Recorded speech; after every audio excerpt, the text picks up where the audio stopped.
Welcome back, fellow low-end survivors. Today, I decided to test something a little dark. A game where night creatures roam the city, where every shadow hides a secret, and where your biggest enemy is not sunlight, but your own PC fans screaming for mercy. Yes, I'm talking about Vampire: The Masquerade Bloodlines 2.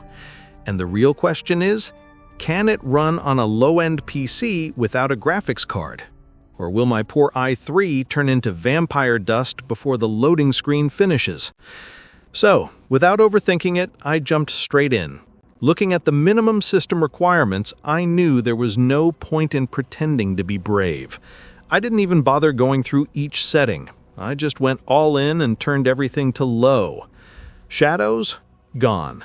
Textures? Barely there. And of course, FSR 3.1 set to ultra performance, because at this point, I needed every single pixel to beg for survival. To my surprise, the game actually booted up. Not only that, it looked, well, let's just say it existed. I was getting somewhere between 20 to 40 FPS depending on where I looked. Indoors, it was kind of smooth, like a vampire gliding through the night. But turn around too fast, and the frame rate would nosedive harder than my hope for optimization. Still, I thought, hey, this is playable.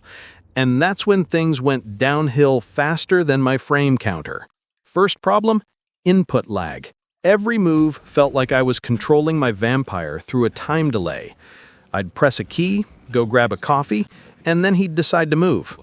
Okay, maybe not that bad, but enough to make combat feel like underwater fencing. Then came the motion blur. There's no option to turn it off. None.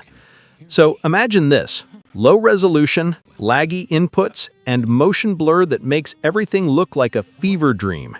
It's like the game is constantly saying, "You're not supposed to see this clearly, mortal." Still, I soldiered on, or should I say, staggered on. For about 30 minutes, I tried to explore every dark corner of that creepy mansion. And 3 times, not once, not twice, the game crashed. Like full crash, gone, vanished into the digital night. And it wasn't random. Each time I got close to leaving the mansion, it would crash at the exact same point. It's as if the game was saying, "You want to go to the city? Huh, not with that PC." After multiple restarts, tweaks, prayers to both AMD and Intel, and even a brief moment of denial, I accepted my fate. I couldn't even get past the mansion.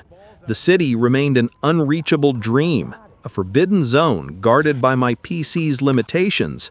Maybe it's for the best, because if the game struggled this much indoors, I can't even imagine what would happen once I stepped out into the open world. Probably a one-way ticket to Slideshow City.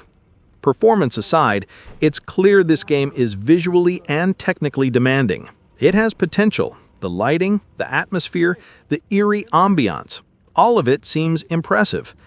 But unfortunately, that potential stays locked behind a gate of GPU requirements that my humble integrated graphics simply can't unlock. It's like trying to attend a vampire ball wearing a garlic necklace. You're not making it past the door. By the end, I had to admit defeat. My low-end setup had survived many challenges. It ran games that even developers didn't expect to run on potatoes. But this time, the vampire won. Bloodlines 2 drained every bit of patience and stability my PC had left. Between crashes, lag, and motion blur chaos, it was an experience I won't forget. Mainly because my system fans are still recovering. So, with a heavy heart, I can't recommend Vampire: The Masquerade Bloodlines 2 for low-end PCs. Unless you enjoy frustration and watching your PC gasp for air, this one's better left in its coffin.